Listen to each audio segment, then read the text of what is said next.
Ladies and gentleman, 100 ಕೋಟಿ ಸಾಲ ಬೇಕಾ ನಿಮಗೆ? ಟೆನ್ಷನ್ ಆಗಬೇಡಿ. ಪ್ರಾಪರ್ಟಿ ಇಲ್ವಾ? ಅದಕ್ಕೂ ಟೆನ್ಷನ್ ಆಗಬೇಡಿ. ಬ್ಯಾಂಕ್ ಯಾವುದು ಸಾಲ ಕೊಡುತ್ತೆ 100 ಕೋಟಿ, ಏನೂ ಪ್ರಾಪರ್ಟಿ ಇಲ್ಲ ಅಂತ ಅಂದ್ಕೊಳ್ತೀರಾ? ಅದಕ್ಕೂ ಟೆನ್ಷನ್ ಆಗಬೇಡಿ. ಒಂದು ಬ್ಯಾಂಕ್ ಇದೆ, ಒಂದು ಟೀಮ್ ಇದೆ.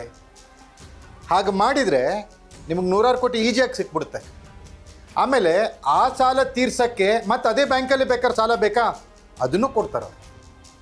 ಆದರೆ ಸಾಚಾಗಳಿದ್ರೆ, ಜಿನ್ಯೂನ್ ಕಸ್ಟಮರ್ ಇದ್ದರೆ ಕೊಡಲ್ಲ. ಅಲ್ಲಿ ಸಾಲ ಕೊಡಬೇಕಂದ್ರೆ ನಿಮಗೆ ಎಕ್ಸ್ಟ್ರಾ ಕ್ವಾಲಿಟಿ ಇರಬೇಕು. ನಿಮಗೆ ಎಕ್ಸ್ಟ್ರಾ ಆರ್ಡಿನರಿ ಕ್ವಾಲಿಟಿ ಅಂದ್ರೂ ತಪ್ಪಲ್ಲ, ಆ ಥರದ ಕ್ವಾಲಿಟಿ ಇರಬೇಕು. ಅಂಥ ಕೆಲಸಗಳನ್ನು ಮಾಡಿರಬೇಕು. ಹಂಗಿದ್ರೆ ಮಾತ್ರ ಅಲ್ಲಿ ಸಾಲ ಸಿಗುತ್ತೆ. ಏನಿದು? ಎಸ್, ಫೋಕಸ್ ಟುಡೇನಲ್ಲಿ DCC ಬ್ಯಾಂಕ್ ಬೆಳಗಾವಿ ಮತ್ತು ಬೆಳಗಾವಿ ಜಿಲ್ಲೆಯ ಅತಿ ದೊಡ್ಡ ಮುಂದುವರೆದ ಕ್ಷೇತ್ರ, ಅತಿ ದೊಡ್ಡ ನಾಯಕರಿರೋ ಕ್ಷೇತ್ರ, ಬಡವರು ಇಲ್ಲದೇ ಇರೋ ಕ್ಷೇತ್ರ ಯಾವುದಾದ್ರೂ ಇದ್ದರೆ ಅದು ಗೋಕಾಕ್ ಅನ್ನುವಂಥ ಭ್ರಮೆಯಲ್ಲಿರುವಂತಹ ಗೋಕಾಕ್ ತಾಲೂಕಿನಲ್ಲಿ ಆಗಿರುವಂತಹ ಬ್ರಹ್ಮಾಂಡ ಭ್ರಷ್ಟಾಚಾರದ ಸ್ಟೋರಿಯನ್ನು ನಾನಿವತ್ತು ಹೇಳ್ತೀನಿ. ನೆಲ ಜಲ ಭಾಷೆಗಾಗಿ ಪ್ರಾಮಾಣಿಕ ಪತ್ರಿಕೋದ್ಯಮ, ನಾನು ಹೇಮಂತ್.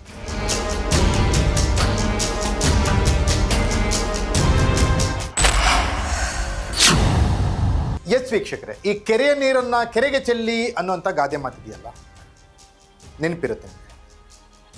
ಯಾವುದೋ ಒಂದು ಕುಟುಂಬದ ಖಾಸಗಿ ಜಮೀನಪ್ಪ, ಅದಕ್ಕೇನೋ ಒಂದು ದಾಖಲೆ ಸೃಷ್ಟಿಸಿ ಯಾರೋ ಹೆಸರಿಗೆ ಮಾಡ್ಕೊತಾರೆ. ಅದಾದಮೇಲೆ ಅದು ಗುಡ್ಡಗಾಡು ಪ್ರದೇಶ, ಅದು ಕೃಷಿಗೆ ಯೋಗ್ಯವಲ್ಲದ ಪ್ರದೇಶ, ಒಂಥರ ಬಯಲು ಭೂಮಿ, ಏನೂ ಮಾಡೋಕ್ಕಾಗಲ್ಲ. ಅಂಥದ್ರ ಮೇಲೆ ಅದನ್ನು ಬ್ಯಾಂಕಿಗಿಟ್ಟು 100 ಕೋಟಿ ಹೊಡೆಯೋದು ಹೆಂಗೆ ಅನ್ನೋದನ್ನು ಸ್ಕೆಚ್ ಹಾಕ್ತಾರೆ. ಒಬ್ಬ ತಹಸೀಲ್ದಾರ್ ಅಂತ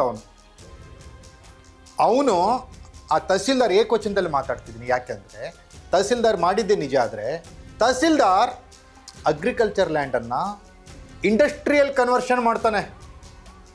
ಎಲ್ಲಾದರೂ ಕೇಳಿದ್ದೀರಾ ನೀವು? ಇಲ್ಲಿ ಆಗಬಾರ್ದೆಲ್ಲ ಆಗುತ್ತೆ, ಯಾಕಂದರೆ ಇದು ಗೋಕಾಕ್. ಇಲ್ಲಿ ನಡೆಯಬಾರ್ದೆಲ್ಲ ನಡೆಯುತ್ತೆ, ಯಾಕಂದರೆ ಇಲ್ಲಿ ಗೋಕಾಕ್. ಇಲ್ಲಿ ಹೇಳೋರಿಲ್ಲ, ಕೇಳೋರಿಲ್ಲ. ಇಲ್ಲಿ ಯಾಕಪ್ಪ ಇದು ಗೋಕಾಕ್. ಗೋಕಾಕ್ ಕರದಂಟಿಗಷ್ಟೇ ಫೇಮಸ್ ಅಲ್ಲ.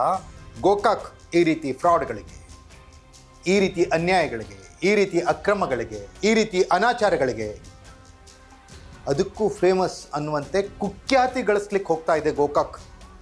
ಇದು ಗೋಕಾಕ್ನ ಸಹೃದಯದವರಿಗೆ ಇದು ತುಂಬ ಬೇಜಾರಾಗುವಂಥ ಸುದ್ದಿ. ಇದು ಗೋಕಾಕ್ ತನ್ನದೇ ಆದಂಥ ಇತಿಹಾಸವನ್ನು ಹೊಂದಿದ್ದಂತಹ ತಾಲೂಕು.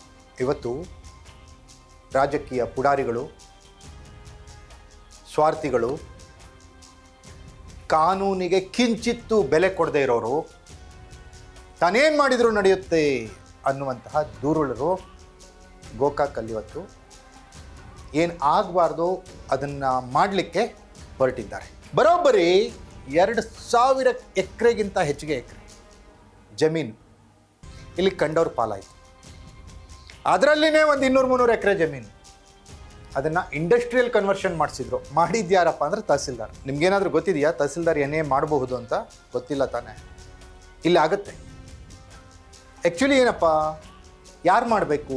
ಏನೇ ಮಾಡಬೇಕಪ್ಪ ಅಂದರೆ ಯಾರು? ನಾನ್ ಅಗ್ರಿಕಲ್ಚರ್ ಬಿನ್ ಶೆತ್ಕಿ ಮಾಡಬೇಕಂದ್ರೆ DC ಅವ್ರು ಮಾಡಬೇಕು, ಕಾಮನ್ ಕಾನೂನು ಅದು. ಆದರೆ ಇಲ್ಲಿ ತಹಸೀಲ್ದಾರ್ ಮಾಡ್ತಾನೆ. ತಹಸೀಲ್ದಾರ್ ಮಾಡಿರೋ ಕಾಪಿ ಇಟ್ಕೊಂಡು ಒಂದು ಪುಟ್ಕೋಸಿ ಡಾಕ್ಯುಮೆಂಟ್ ಅದನ್ನ ಇಟ್ಕೊಂಡು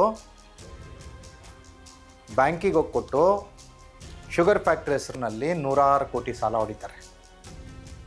ಸೌಭಾಗ್ಯಲಕ್ಷ್ಮಿ ಶುಗರ್ಸ್, ಈಗ ದಿವಾಳಿ ಆಗಿರುವಂತಹ ಸಕ್ಕರೆ ಫ್ಯಾಕ್ಟ್ರಿ, 100 ಕೋಟಿ ನಷ್ಟದಲ್ಲಿರುವಂತಹ ಶುಗರ್ ಫ್ಯಾಕ್ಟ್ರಿ. ಅದಕ್ಕೆ